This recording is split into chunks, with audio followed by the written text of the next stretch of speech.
Hello mister professor, आपके लिए हमने ये डिज़ाइन तैयार कर दिया है। आशा करता हूँ ये डिज़ाइन आपको पसंद आएगा। इफ़ इन केस अगर आपको कोई दिक्कत लगती है या फिर कुछ चीज़ें नहीं पसंद आती है तो वो डिस्कस करके हम सॉर्ट आउट उसको कर सकते हैं। जैसा कि आपने हमें शेयर किया था कि आपके प्लॉट का साइज़ जो है वो है 13 फीट 7 इंच चौड़ा और 29 फीट लंबा। तो इसमें ग्राउंड फ्लोर फर्स्ट फ्लोर हमने प्लान रेडी किया है और सेकेंड फ्लोर पे सिर्फ स्टेयर की गुमटी बनाई है ताकि इसको एक बंद मतलब सीढ़ियों का जो पोर्शन है वो बंद हो जाए।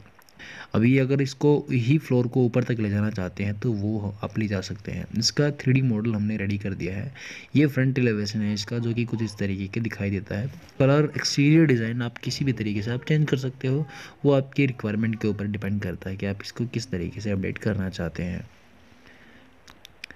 तो मैं सबसे पहले बात करना चाहता हूँ ग्राउंड फ्लोर की और फर्स्ट फ्लोर की नक्शे की डिटेल तो मैं आपको ऑलरेडी दे चुका हूँ, लेकिन फिर भी मैं 3D के साथ विज़िट करवा देता हूँ। फर्निशिंग का काम मैंने नहीं किया है। फर्निशिंग मतलब इंटीरियर जो फर्नीचर वगैरह जो बेड वगैरह होते हैं तो उनके हम एक्स्ट्रा चार्जेस लेते हैं, लेकिन इसलिए मैंने आपको फिर भी मैंने बताया नहीं था, लेकिन हमारी इस बारे में कोई डिस्कस हुई भी नहीं थी। तो मैं बताना चाहता हूँ पीछे की तरफ में मतलब पूरी चौड़ाई जो रहती है मतलब 8 इंच कम हो जाती है तो 12 फीट 10 इंच 11 इंच के अप्रॉक्सीमेटली आपको ये पूरी चौड़ाई मिलती है अंदर अंदर। सारी दीवारें 4 इंच में रहने वाली है। पिलर की लोकेशन आपको दिखाई देती रहेगी जो कि नक्शे में आपको शेयर कर चुका हूँ। पीछे की तरफ में ये बेडरूम की जो चौड़ाई है 9 फीट 3 इंच रहती है और लंबाई जो है वो है 10 फीट रहती है। उसके साथ में आपको ये टॉयलेट बाथरूम मिल जाता है जिसमें आपको ये लंबाई इतनी रखनी है। इस लंबी बाथरूम के बाद में ये ओटीएस मिलता है जो कि बाथरूम का, कमरे का और किचन का तीनों का वेंटिलेशन यहाँ से होगा। कमरे के यहाँ से भी आप विंडो छोड़ सकते हैं। अगर आप इस जगह को यूटिलाइज़ करना चाहते हैं तो यहाँ पे आर्क लगा के मतलब यहाँ पे बाथरूम के अंदर से दरवाज़ा लगा के आप इसमें विज़िट कर सकते हैं। मतलब यहाँ पे आप इस जगह को यूज़ कर सकते हैं। अगर नहीं यूज़ करना चाहते तो ये जगह वेस्ट जाएगी, आप इसको यूज़ ज़रूर करिएगा। या फिर हो सकता है तो यहाँ पे एक छोटी सी दीवार लगाकर इस विंडो के नीचे एक दीवार लगाकर एक कमरे के अंदर इसको जगह को यूज़ कर लो ताकि आपको स्टोरेज के लिए ये अलमीरा वगैरह बन सकती है। तो ये था इसके पीछे की प्लान के बारे में। अब मैं बताता हूँ ये 4 फीट मैंने दिया था नक्शे में, मैंने ये 4 फीट दिखाई है किचन जिसकी चौड़ाई इस तरीके की चौड़ाई देखिए तो, लेकिन ये मैंने एक 5 फीट कर दिया 3D में क्योंकि मैं दिखाना चाहता हूँ कि कार की पार्किंग के बाद भी इस तरह की मतलब जगह बच जाती है। तो कार की पार्किंग यहाँ से इजीली हो सकती है। जो गेट की जो चौड़ाई है वो कि कार की पार्किंग से मतलब कंफर्टेबल आपको आ सकती है। मैं आपको एक मोटा मोटा चीज़ अक्सर एक चीज़ बताना चाहता हूँ, जो सीढ़ियों की जो चौड़ाई है वो है 5 फीट है और डिस्टेंस मैंने आपको नक्शे में दे ही दी है। तो इतने डिस्टेंस के बाद में जो जगह बचती है वो पिलर लगाने के बाद में ये जगह बच जाती है जिसमें कार की पार्किंग ईजिली आपकी हो सकती है।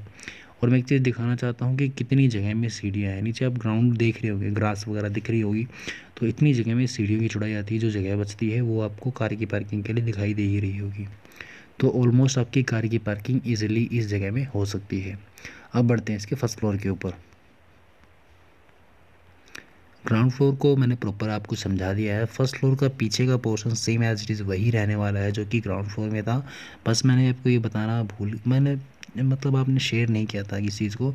यहाँ पे अगर यहाँ पे जो ये शाफ्ट है ये ओपन रहेगी, ये नीचे से ऊपर तक का वेंटिलेशन करने के लिए ओपन ही रहेगा। और दूसरा चीज़ ये आपको किचन ओपन रहेगी। ये किचन जैसे यहाँ से सीढ़ियों से, यहाँ सीढ़ियों के माध्यम से आपकी एंट्री होती है। मैं एक चीज़ रुकिए मैं आपको दिखाता हूँ आगे से अंदर के लिए रास्ता। जैसे कि आपको पता है सीढ़ियों की जो चौड़ाई है वो 5 ही फीट रहने वाली है। तो 5 फीट के यहाँ से जैसे आप अंदर की तरफ नीचे से ऊपर की तरफ आते हो तो आपको ये लगभग 2.5 फीट का मतलब स्टेप मिल पाता है। ये थोड़ा सा कंजस्टेड आपको मे बी लग रहा होगा क्योंकि मैं बताना चाहता हूँ 5 फीट के इनफ स्पेस होता है। मतलब इतना स्पेस होता है कि आदमी आराम से आ जा सकता है। और उसके बाद जैसे आप अंदर की तरफ आते हो तो ये दरवाज़ा सीधा डायरेक्ट आपके लिविंग एरिया में खुलेगा।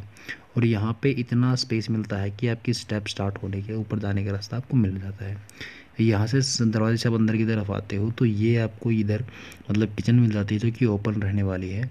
और इसके सामने ही आपको ये लिविंग एरिया मतलब बैठने के लिए एक प्लान छोटी सी जगह मिल जाती है।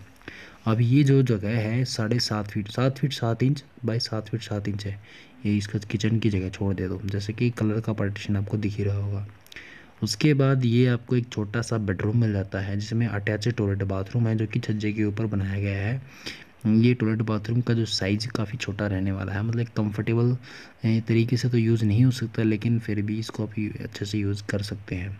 और अगर आप बालकनी पे विज़िट करना चाहते हैं, तो छोटी मोटी बालकनी रखना चाहते हैं, तो यहाँ से एक दरवाज़ा लगा सकते हैं, जैसे आप बालकनी में खड़े होकर इधर उधर का कुछ देख सकते हैं, बाहर पे क्या हो रहा है क्या नहीं हो रहा है।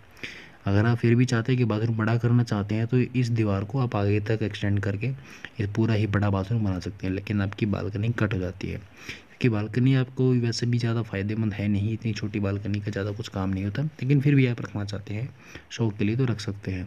उसके बाद सीढ़ियों के माध्यम से आप ऊपर आके, पूरी छत की छत ओपन नहीं रहने वाली है, तो उसको भी आप यूज़ कर सकते हैं। जैसा कि आपको पता है, इस कमरे की जो चौड़ाई है वो है 7.5 फीट, 7 फुट 7 इंच, और लंबाई बाकी नक्शे की डिटेल मैं आपको ऑलरेडी दे चुका हूँ। तो ये था अभी इसका फर्स्ट फ्लोर। अब बढ़ते हैं इसके फाइनल व्यू के ऊपर। फाइनली जब घर का नक्शा बन जाता है, 3D मॉडल बन जाता है, तो ये कुछ इस तरीके का दिखाई देगा फ्रंट से, जो कि काफ़ी ज़्यादा अट्रैक्टिव दिखाई देता है। मैं आपसे आशा करता हूँ कि आपको ये डिज़ाइन पसंद आया होगा। एक या दो दिन शायद लेट हुआ है, मुझे पता है, उसके लिए मैं तहे दिल से क्षमा चाहता हूँ। लेकिन आप इस तरीके का अगर प्लान बनाते हैं, जो कि काफ़ी ज़्यादा अट्रैक्टिव दिखने वाला है बाहर से, और कंफर्टेबल तरीके से यूज़ भी कर सकते हैं। अगर आप फिर भी अगर कुछ ना कुछ कंजस्टेड नहीं बनाना चाहते, तो बीच की दीवार को पार्टीशन में रखिए। मतलब जो ये कमरे की जो ये दीवार थी, मैं दिखा देता हूँ एक बार आपको। अगर ये जो दीवार है, ये वाली जो दीवार है, मतलब ये बेडरूम जो बनता है जिसकी वजह से, तो ये वाली दीवार अगर हटा देते हैं, तो आपको पूरा बड़ा हॉल, लिविंग हॉल मिल जाता है, जिसमें आपको, लेकिन आपका कमरा कट हो जाएगा, ये बात मैं बताना चाहता हूँ। और ये मेन एंट्रेंस भी इस तरफ से हो जाएगी। लेकिन फिर भी आपकी चॉइस है, आप बेडरूम रखना चाहते हैं तो बेडरूम हो सकता है, स्मॉल बेडरूम, किड्स बेडरूम के लिए काफ़ी अच्छा रहेगा ये। तो हमसे काम करवाने के लिए मैं फिर से कहना चाहता हूँ धन्यवाद। हमसे काम, अगर किसी और को आप अगर हमें कंसिडर करना चाहते हैं, तो प्लीज़ हमें कंसिडर कर सकते हैं किसी और को अपने हाउस प्लान के लिए रिगार्डिंग। तो हमसे फिर से काम करवाने के लिए मैं फिर से कहूँगा धन्यवाद।